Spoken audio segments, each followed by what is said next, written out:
কুল্লু নাফসিন যায়িকাতুল মউতের যখন সময় চলে আসবে, ওই সময়টা কত হৃদয় বিদারক হবে। এতগুলা আপন মানুষের সামনে আমাদের চোখটা বন্ধ হয়ে যাবে ধীরে ধীরে। কারো কিচ্ছু করা থাকবে না, তাকাইয়ে থাকা ছাড়া কারো কোনো উপায় নেই।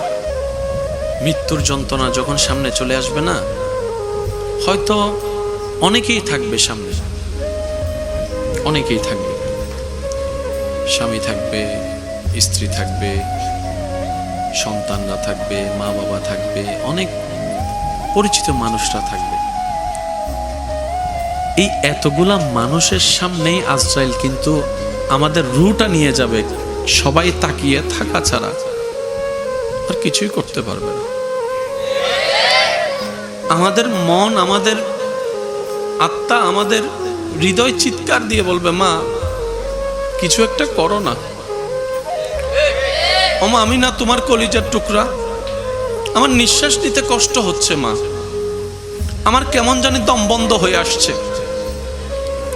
আমার কেমন জানি নিঃশ্বাস বন্ধ হয়ে আসছে, মা গো আমার কেমন জানি চোখটা বন্ধ বন্ধ হয়ে আসছে, আমার মন বলছে আমি তার বেশিক্ষণ দুনিয়াতে থাকবো না। মা গো কে যেন একটা দাঁড়ায় আছে দরজায়, যে আমাকে ডাকতেছে, মা আমি যাব না তোমাকে ফেলে, স্বামী গো আমি যাব না তোমাকে ফেলে, ও আমার স্ত্রী আমি যাব না তোমাকে ফেলে।